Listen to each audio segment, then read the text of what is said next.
From prehistory to early settlement, the environment of North America was forever altered. By the turn of the 20th century, northeastern Pennsylvania was a changed place, and the pace of change quickened. Soon the land was stripped of many commercially useful natural resources. Most of it was denuded of trees.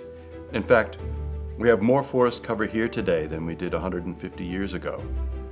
And not only trees. So rare had deer become in the early 1900s, newspapers reported on hunters taking large bucks. Enter William Connell, an entrepreneur from Hazleton who rose from miner to coal magnate to U.S. congressman. He also ran one of the biggest button factories in the United States. Connell is credited with building the first weekender in the Poconos here at Lacawac. He hauled in southern yellow pine by the trainload to build a lodge at Lacawac in 1903. This cottage had 8 bedrooms, servants' quarters, piped gas lighting, a walk-in icebox, and an outdoor sleeping porch for a son prescribed fresh air to treat tuberculosis. Importantly, this grand lodge had all the modern conveniences, including running water and flush toilets. But the Connells wanted to drink lake water from Lacawac, so they piped wastewater off the watershed, protecting Lacawac from pollution. This would later prove crucial to the importance of Lacawac to science. Connell also wanted deer on the property, but there were virtually none in the Poconos, so he hauled in white-tailed deer by the trainload from Virginia. You can still see traces of the fences and feeders used to build the herd. Eventually these fences broke down and the deer spread. This herd, and a similar one at nearby Blooming Grove Club, are the ancestors of the enormous deer population we see in eastern Pennsylvania today. Connell called Scranton home. At the time, Scranton was a major city in America. Electric City had electric lighting and streetcars as early as the 1880s. Anthracite coal was shipped by rail to Honesdale, and then the Delaware and Hudson Canal to power New York City. It also powered diversified local industries. Scranton was a rich and thriving city and home to another entrepreneur in the Lacawac story, Colonel Lewis A. Watres, my great-great-grandfather.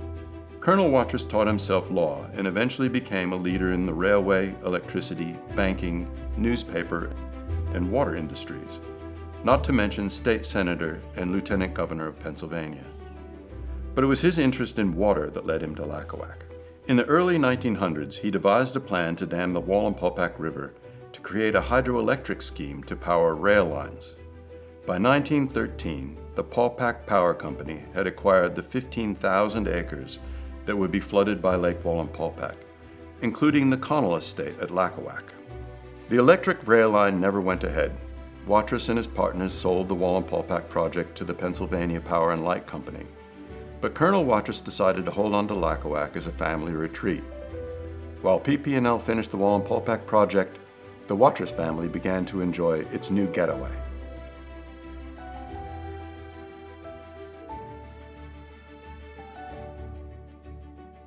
But when the Great Depression arrived, the family felt the pinch like everyone else. They spent less time here. They tried to sell Lacawac, but found no buyers. The Depression dragged on, and the Watres family home in Scranton, known as Penny Bryn, burned to the ground in March 1937. The colonel died later that year. World War II broke out, and the family was distracted by world events. Lacawac, the lodge, and outbuildings fell into disrepair. The roads washed, and the forest encroached on the buildings. During the war, my father, Arthur Watres, enlisted in the Navy because he loved the water. For this, he was sent to Oklahoma to learn Japanese. He'd never been further from the sea. Through those years, he thought about Lacawac. He would go back there when the war was over. In 1946, Rayburn Watres died. My father and grandmother decided it was time to move to Lacawac permanently. This special place would become their legacy. I'm Chad Reed Watres, and this is the History of Lacawac.